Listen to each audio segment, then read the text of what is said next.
It is a Sabbath day. That is such a nice day because that is a day of rest. Jesus and his disciples are traveling through some fields of grain. The disciples are hungry. They begin to pick some heads of grain and rub them in their hands to eat the kernels. When the Pharisees see this, they say to each other, "Look at them! They are harvesting, they are working. That's not allowed on the Sabbath day. This is a day of rest." They accuse the disciples and go to Jesus and say, "Look, your disciples are doing what is unlawful on the Sabbath." Jesus knows the Bible very well, better than anyone else. He knows also why God has given every week one day of rest. Jesus uses some examples from the Old Testament to teach the people about the Sabbath.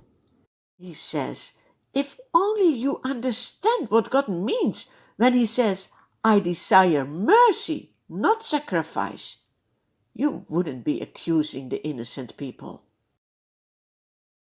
The Sabbath is made for man, not man for the Sabbath. That means that God has given us every week one day of rest for our best. Yes, Jesus, the Son of Man, is Lord even of the Sabbath. Going on from that place, Jesus goes into their synagogue to teach. A man is there whose right hand is shriveled. The Pharisees and the teachers of the law are looking for a reason to accuse Jesus. So they watch him closely to see if he would heal him on the Sabbath. They ask, "Is it lawful to heal on the Sabbath?" But Jesus knows what they are thinking and says to them, "If any of you has a sheep and it falls into a pit on the Sabbath, will you not take hold of it and lift it out? How much more valuable is a person than a sheep? Therefore it is lawful to do good on the Sabbath." The Lord also gives us every week a day of rest. Then we don't need to work. What a blessing!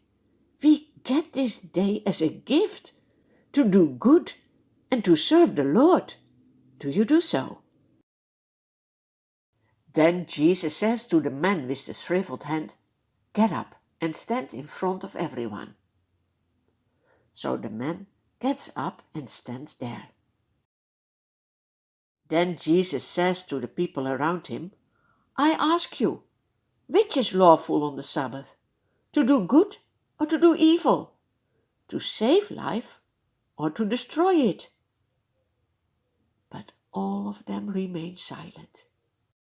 Jesus looks around at them in anger. He is deeply distressed because of their stubborn hearts.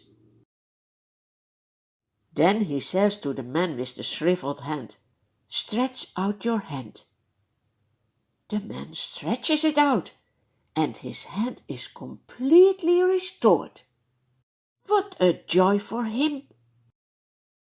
But the Pharisees and the teachers of the law are not happy at all.